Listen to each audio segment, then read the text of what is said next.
The last thing we'll look at is the GUI utility that's available in the system to create users or to manage users and groups. There are a number of different utilities you can use for this, and different distributions will have different ones.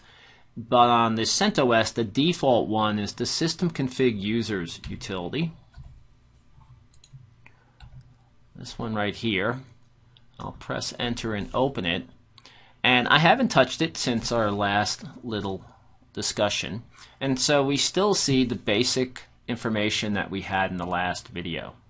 We still have Joe Smith, so we can see Joe Smith, we can see students. Now it's only showing me the users that are on here that actually can log in. It's not going to show me users that can't log in. If I wanted to see that, I can see all the systems. All those non-login groups are here, but they're just being hidden from us right now. Once again, all this is really doing is just reading what's in those files we've been looking at. Really basic, really straightforward, and I know you're probably thinking, well, this is the easy way to do it. In many occasions, it will be the easy way to do it. The GUI is definitely this little utility if it's just coming in there and creating users, but there's a lot more things that go on with user accounts that this probably can't cover, and something a little more powerful is needed, or just good command line skills. And so I can add a user, and I can say the user's name is Mary. I can put a full name in here. I can put the password in here. I can set her shell from here if I want to.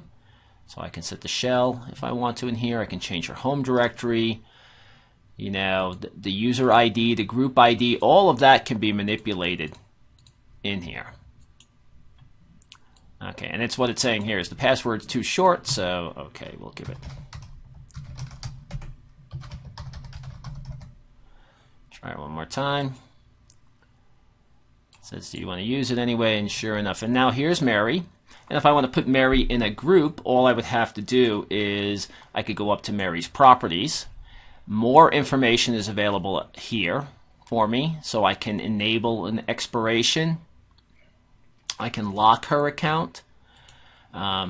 More information about the password parameters that we were looking at in the Etsy shadow file are here. And I can make her a member of a group. So let's go put Mary in a group. Let's see what group we're going to put her in. There, all right, we'll put Mary in sales. Click OK. And you know, and here you can see it's picking up the information about the comment I made in Joe's file. And if I go over here to groups, sure enough, now we see that Mary and J. Smith are both in the sales group. I can add a new group here, just like this.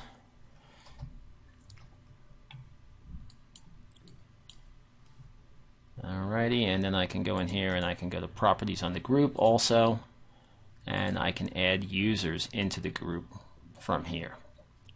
So really, it's a good little utility. It does what it's supposed to do. But if you know how to do it at the command line, there's so many other ways to do it, to script this function of creating users, to make it more automated if we need to. But this is one of the other options you have. All right, so that concludes the lecture on managing Linux users and groups. We'll be moving on to more fun topics as the weeks go on. Thanks for watching.